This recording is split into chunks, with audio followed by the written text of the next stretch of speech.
Welcome, fellow bookworms, to Tibra's Den. My name is Whitney, and it is day 8 of Bookmas. So I had a pretty good day yesterday. I got a really late start, but overall, I had an actual pretty good day. Today, I am going to be busy with chores. I kind of skipped last week after Thanksgiving and everything. I did just the basic, and so I need to do a little bit more this week. And so, yeah, let's go ahead and jump right in. As always, I've already read my chapter for A Heart for Christmas by Sophie Jomain. Again, still not really taking off. I think today we got to page, let's see here, I'll tell you, 128. And still, we did finally get an interaction between her and the love interest. That's hopefully going to progress things forward. But again, you just had more juvenile drama that wasn't fun, and it's just unnecessary. Like, it's very, very YA in the worst way possible. And I'm somebody who reads YA. I like young adult. I read children's books. Like, I don't mind young reading, but it very much feels like this author like doesn't remember what it's like to be that age. And just has like these preconceived notions in her mind of what it would be like. But the characters, like, she's supposed to be 19 and they're reading very young. And so, yeah, I'm just like getting frustrated at this point because it's not progressing. And we're 128 pages in and it's not progressing. And I just want it to move forward, stop with all the drama, and focus on the love story. Like, that's what I want. And it's just not getting there. So each day I'm getting a little bit more frustrated. I still like the characters, and what I think is going to be the story, I think would be a really good one, but the author's just bogging it down with juvenile drama. Oh, Adeline, why are you freaking out, huh? Freaking out. All the animals are wigging this morning. I don't know what's going on. And so, yeah, I'm hopeful I'm gonna keep reading it. I want it to get to where it's supposed to be going, and hopefully the author, now that that interaction happened between our love, our main character and our love interest, hopefully it will start going there. But we'll just have to see. Last night, my husband and I read the next story in Mystery for Christmas, edited by Cynthia Manson, and that was I Saw Mommy Killing Santa Claus by George Baggs. That one, it gave my husband and I a laugh, that's for sure. It was just so outlandish. So basically, you're following our narrator, and his mom, I think, has recently passed away, and so he's telling the story about a time when he was a kid when he saw her kill Santa Claus. And she like has this rejuvenation skin company, and he's like, at this point, like, that company is going down once I tell the story, but that's okay because I have my inheritance, stashed away. And so he's telling about this time when he was a kid, and she basically stole the formula for the rejuvenation product, and then her boss was dressed as Santa, and she kills him. But the mystery of this one was that he didn't know what she did with the gun that she used to kill him with. So that's kind of the mystery, of like, what did she do with it? Like, where did it go? And then he learns, like, recently, at a holiday, he learns what she did with it. So it was really outlandish. There was one line though that just, gave us such a chuckle, and it was like, basically, your IQ is so low you had to borrow 50 points, or you owed them 50 points or something like that. And I thought that was just funny. But yeah, it was a little bit outlandish, a little bit crazy. But it gave us a good chuckle, so there was that. So, and it wasn't very long, so that was great. I did read the next two essays in Spending the Holidays with People I Want to Punch in the Throat by Jen Mann. So this one, and I made it to part 2 now. So I'm making a little bit of progress. So this one had two ones. The first one was actually kind of funny. Um, and it was, let's see, doesn't everyone wrap Christmas presents in their underwear?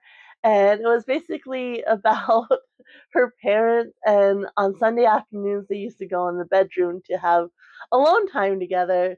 And there was this one time where it was in August, and her brother and her were just super bored, and so they're at the door like, why can't we come in, like, what are you doing, like, yada yada. And so her father comes to the door and he's in his underwear, and they won't leave. And so finally he's like, you can't come in, we're wrapping your Christmas presents. And so for the longest time, like, one, she didn't think it was odd that he was wrapping Christmas presents in August. And she's like, well, why are you in your underwear? Because it's more comfortable. So for a long time, like, she just thought that was like, okay, like, he just wrapping Christmas presents in his underwear. And then the other one was, hey, Santa, keep your Yule log to yourself. And that one was pretty entertaining as well. So her mom used to take her and her brother every year to get Christmas pictures with Santa. That was like their nice picture that she would take them to get. And when she was 13, she no longer wanted to do it. And so when she got older, like, she was in college, I think, and one year she's like to her brother, like, hey, we should go take a picture with Santa and gift it to mom as a present. And she liked to do that when we were kids. But they didn't want to go to the nice mall Santa because the lines were too long. So they went to the shady mall Santa. And he was like this very skinny, like, creepy, very dirty, grungy Santa, and was like leering at her and such. And he wanted them to, or her specifically, not her brother, but to sit on his lap, of course. And she's like, we're too big for that. So she was just gonna like sit on the armchair, but it was too high. And so she like crouched like she was sitting, but she wasn't. And Santa ended up pinching her. And her brother, so the pictures of her brother like laughing hysterically, and her like has the face because she got pinched by Santa. So that was, like, the way she tells the stories is very funny. And I'm starting to actually enjoy this some more, even though, like, I'm not typically a humor person. Like, I'm enjoying it a little bit more, especially those two I thought was funny. Um, and I'm really enjoying, like, just reading a couple each night. So that was fun to catch up on. I did read just a little bit more because I was tired at that by the time I got around to A True Christmas. So I read a little bit more of the Christmas note. So we're finally at the point where Gretchen and Melissa, who is her neighbor, um, have gone to Melissa's mother's house to clear it out. So we finally got to that point, and Melissa has found the note. And so, yeah, that's kind of where I ended it last night. And I really like we're getting both Gretchen and Melissa's viewpoint, and I really like Melissa's viewpoint in particular, kind of her past with her mom and why she's kind of more shut off and such. I'm really enjoying her viewpoint. So I'm hoping I can at least finish that Christmas note um, tonight, but we'll just have to see how it goes. Like I said, you gotta sleep as well. But I'm hopeful that I can get at least that first book done. And I might not read The Christmas Town this year, since I am getting a little bit behind. I might just read that first story, but we'll see because I really would like to read both. But that is what I did. And then, of course, yesterday I played World of Warcraft with my husband, and I started listening to Nick and Noel's Christmas playlist by Cody Hall. I'm loving this so far. Like, I'm just eating it up. So basically, you have Nick, and he was in, I believe, the army. And then he's finally discharged, and he's coming home for the holidays. And he learns his girlfriend was cheating on him. Like, she immediately breaks up with him and like throws it in his face. Well, I've been cheating on you and whatnot. And so you have Noelle, who's been his best friend, and Noelle lost her parents when they were young. And this is kind of a small town. And she lost her parents, and so she ended up living with the Winters, so Nick's family. Um, because her mom and Nick's mom were best friends. So she ended up living with them. But I love how like the author makes it very clear that even though they grew up together and were best friends and then they lived together for a time when they were teenagers, like that they don't have that sibling relationship or anything like that. You okay?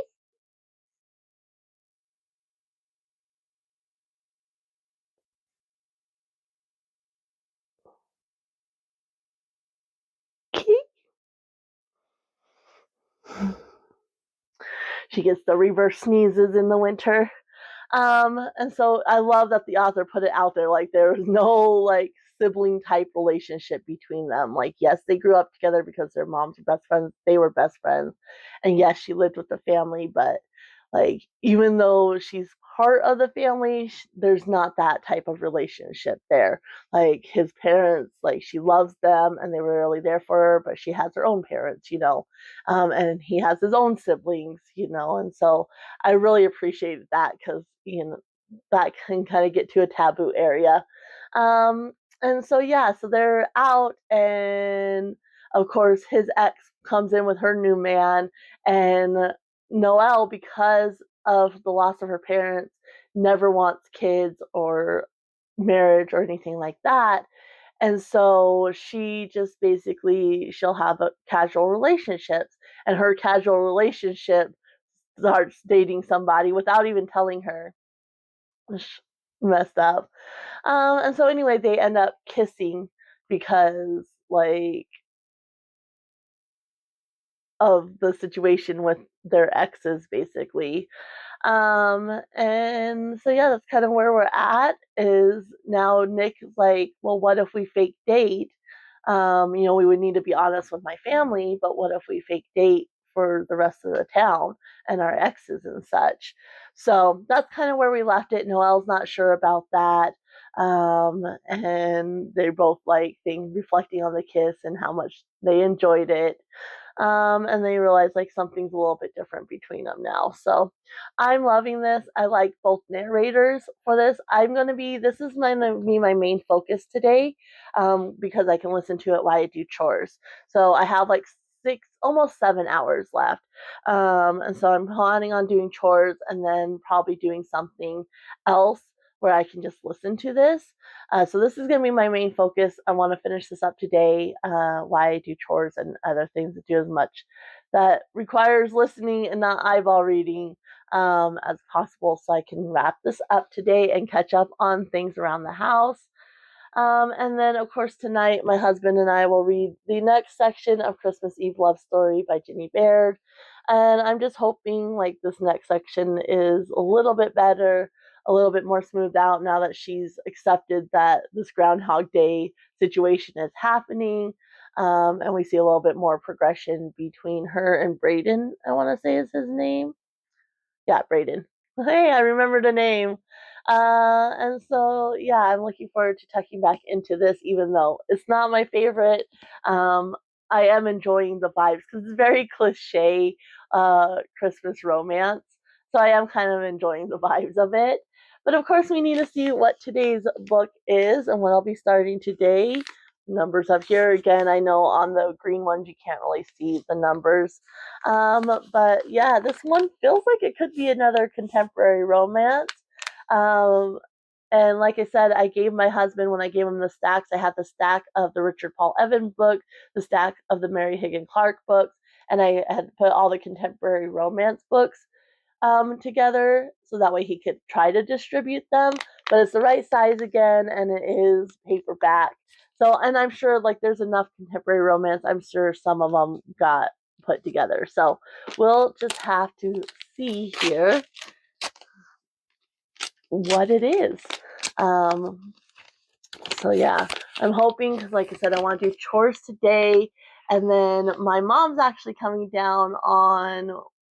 She's coming driving down Tuesday with my aunt Laura to visit my grandparents, and I was already going to visit my grandparents on Thursday, but they're leaving Thursday, so Wednesday I'm going to be trying to go down there and probably spend most of the day. So I'm hoping like I can wrap this one up by listening to it today while I do the things I need to get taken care of, and then I can have a full catch-up day tomorrow. But let's go ahead and see what this one is. It's stuck. Hold on. Still stuck. Okay, let's see here. Oh my goodness, it's still stuck. Oh, okay. So yeah, this is actually um 3 stories, 3 holiday romances, and it's called Let It Snow. It has a story by John Green, Maureen Johnson, and Lauren Miracle. And I know John Green's pretty big, but I've never read any of these. And Maureen Johnson, I've never heard of Lauren Miracle though. But I've never read any of these authors, and I thought this would be a fun one. It should be young adult, I believe.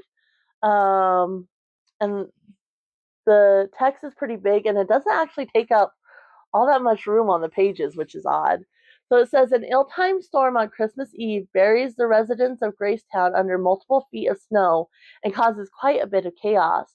One brave soul ventures out into the storm from her stranded train and sets off on a chain of events that will change quite a few lives.